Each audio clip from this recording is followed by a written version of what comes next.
Hi friends, welcome to TCS.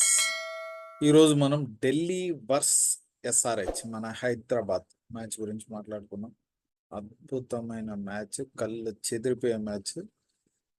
మనోళ్ళు బ్రహ్మాండమైన win అయితే కొట్టారు, వాళ్ళని ఆల్అౌట్ చేశారు. కొద్దిగా బౌలింగ్ తక్కువ అనిపించింది ఇంతకు ముందంతా. ఈ మ్యాచ్లో మొత్తానికి అయితే బ్రహ్మాండంగా తీశారు. కానీ మనం ఫస్ట్ బ్యాటింగ్ వద్దాం. మనము బ్యాటింగ్ వచ్చాము. ఫస్ట్ బాల్ నుంచి హెడ్ సంపుడు. ఏ రేంజ్ అంటే హెడ్ 50 కొట్టాడు. మన ఆపోజిట్ అభిషేక్ శర్మ 8 రన్నుల్లోనే ఉన్నాడు. ఆయన 16 బాల్స్లో 50 రన్స్ కొట్టాడు. మనం 2.4 అవర్స్ కంతా 50 కొట్టేసింది. ఎరగ కుమ్మి అవుతాను మామూలుగా కాదు. అభిషేక్ శర్మ కూడా బ్రహ్మాండంగా నీకంటే నేను బాగా ఆడతాను అని 11 బాల్స్కి 46 వచ్చింది. 12th బాల్ అవుట్ అయిపోయాడు. కాకపోతే అది పవర్ ప్లేలో కాదు. పవర్ ప్లేకి వచ్చేసరికి 5 ఓవర్స్కి అంతా మనం 103 100 దాటాం.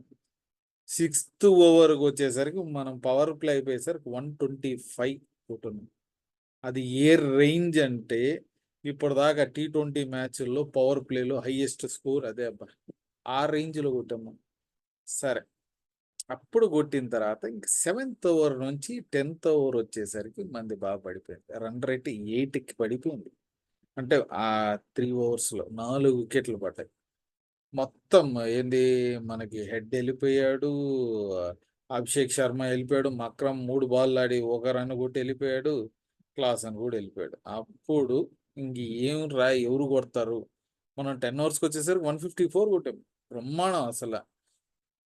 ఒకప్పుడు మనం 120లు, మనం 130లు, మనం 20 ఓవర్స్ కొట్టేది పవర్ ప్లేలో కొట్టాము. మనం పీక్స్లో కొట్టేది 150లు కొట్టేది మనం 10 ఓవర్స్ కొట్టేసాము. నెక్స్ట్ 10 ఓవర్స్కి మనం 110 కొట్టాము. అంటే 11లో నెక్స్ట్ 10 ఓవర్స్ కొట్టాము. కాకపోతే స్లాగ్ ఓవర్ 16 నుంచి 20 వచ్చేసరికి మనం కొద్దిగా ఎక్కువ 16లో కొట్టాము. ఫస్ట్ 6 ఓవర్స్లో మనది 20.83 రన్ రేట్ ఉంది. ఆ తర్వాత దాన్ని మెల్లిగా అటు ఇటు వికెట్లు 4 వికెట్లు పడినందువల్ల మంది కొద్దిగా బాగానే తగ్గింది. కాకపోతే మనకి నితీష్ రెడ్డి కానీ, మనకి ఇతను Shahbaz Ahmed bowling allrounder, spinner, batting చేస్తాడు. అతను ఫస్ట్ IPL 50 కొట్టాడు. అండ్ నితీష్ రెడ్డి కూడా 27 బాల్స్ 37 అసలు చాలా బ్రహ్మాండంగా ఆడాడు. రివర్స్ స్వీప్ 6 కొట్టాడు. అసలు పిచ్చి పీక్స్ అనిపించింది. బ్రహ్మాండమైన స్కోర్. అబ్దుల్ సమద్ వచ్చాడు. అబ్దుల్ సమద్ కూడా ఒక 8 బాల్లో అయితే 13, ఒక 6 4 కొట్టాడు. ఓకే, బాగానే ఉంది. ఇంకా కమిన్స్ ఇంకా వాళ్ళు వచ్చారు, ఒక రన్అట్ వెళ్ళిపోయాడు. ఇంకా వాషింగ్టన్ సుందర్ని ఇంపాక్ట్ సబ్గా మనకి బౌలింగ్ వచ్చే ముందే లాస్ట్ 2 బాల్ కోసం తీసుకొచ్చాడు. మనోడు పెద్ద ఉండి ఆడింది ఏమి లేదు పెద్దగా అప్పుడు. సరే, కానీ అట్ట ఉంది. మనము 250 కష్టం రా అనుకునేసరికి మళ్ళీ 260 దాటి 266 కొట్టాం. 287 మంది IPL హైయెస్ట్, 277 సెకండ్ హైయెస్ట్ మంది. తర్వాత 272 కోల్కతా వాళ్ళు కొట్టారు IPLలో. ఇప్పుడు 266. ఈ 4 10 ఏళ్ల ముందు మనకి 263 RCB కొట్టింది. క్రిస్ గేల్ 175 కొట్టినప్పుడు మన 150 కూడా కొట్టిందిలే. కాకపోతే ఈ IPLలో 4 టాప్ స్కోర్లు ఉన్నాయి. 13 ఏళ్ల ముందు రికార్డు బ్రేక్ చేసి దాంట్లో 3 మన హైదరాబాద్. బ్రహ్మాండమైన బ్యాటింగ్. కానీ బౌలింగ్ ఏంద్రా వస్తారంటే మన వాషింగ్టన్ సుందర్ తీసుకోగానే మనకి ఫస్ట్ ఓవర్ మనోడే వేస్తాడని తెలుసు మనకి. సో వాషింగ్టన్ సుందర్ వచ్చాడు.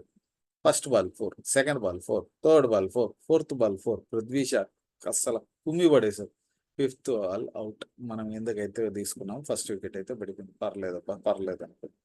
నెక్స్ట్ ఒరే వార్నర్ ఉన్నాడు మనకి, జాక్ ఫ్రాజర్ మెక్బ్రూక్.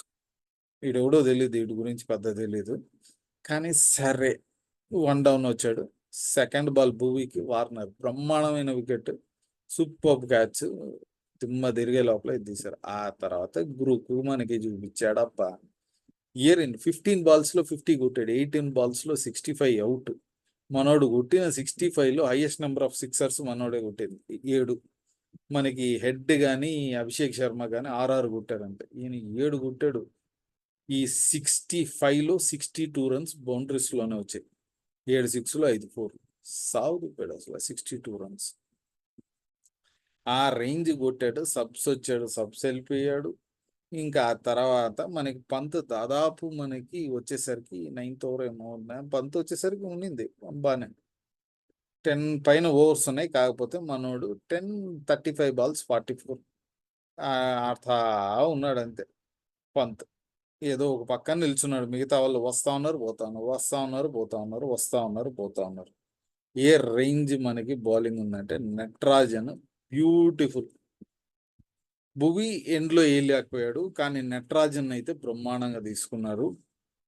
దేనికి స్పెషలిస్ట్ యార్కర్లు వేసి ఇచ్చేసేది 4 వికెట్లు అద్భుతంగా అయితే మన నటరాజన్ అయితే తీసుకున్నాడు. అక్కడ వాళ్ళ దాంట్లో కుల్దీప్ యాదవ్ 4 వికెట్లు తీశాడు. స్పిన్నింగ్ వాళ్ళ స్పిన్ 4 వికెట్లు ప్లస్ ఇంకొక స్పిన్నర్ 1 వికెట్, 5 వికెట్లు వాళ్ళ స్పిన్నర్ తీస్తే మనకి నటరాజన్ పేస్ 4 వికెట్లు, భువి 1 5. తర్వాత మన నితీష్ రెడ్డి ఆల్రౌండర్, బ్యాటింగే కాదు 37 కాదు 2 వికెట్లు తీసాడు. ఇక్కడ పంత్ని ఇంకొక తీశాడు. ప్రమాణంగా అయితే ఆడాడు. Beautiful 199 callout. మనం ఈ 250 పైన కొట్టిన దాంట్లో ఎక్కువ మార్జిన్తో గెలిచింది ఈ మ్యాచ్. బ్రహ్మాండంగా అంటే మిగతా కొట్టేస్తారేమో అనిపించింది. ఇది కూడా వణికిచ్చారు ఫస్ట్ 10 అవర్స్. ఆ తర్వాత నుంచి 9, 10, 11 ఓవర్స్ పడ్డాయప్ప. అసలు ఆ కమిన్స్తో ఒక 2 రన్లు ఓవర్ పడింది, నటరాజన్ది 5 రన్లు ఓవర్ పడింది, ఇంకొకరిది అంతే కథ. అక్కడ టైట్ అయ్యే నీకు రన్లు ఎప్పుడైతే రాలేదో నీకు 10 పైన రావాలన్నీ. ఇక్కడ ఎంత దాదాపు 3 ఓవర్లు కలిపి 10-12 రన్లు వచ్చేసరికి ఇంకా టైట్ అయిపోయింది. ఇంకా అప్పుడు వీళ్ళు ఏదో ఒకటి చేసి కొట్టాలనుకొని అక్కడి నుంచి అయితే వికెట్లు పడడం, ప్రెషర్లు పెరగడం అన్నీ అయితే జరిగేవి. కానీ దీంట్లో ఏందిరా అంటే మనం పాజిటివ్ పాయింట్ తీసుకుంది, నటరాజన్ పర్ఫెక్ట్ ఫామ్లోకి అయితే వచ్చాడు. ఎండ్ ఓవర్స్ వేసేకి చాలు.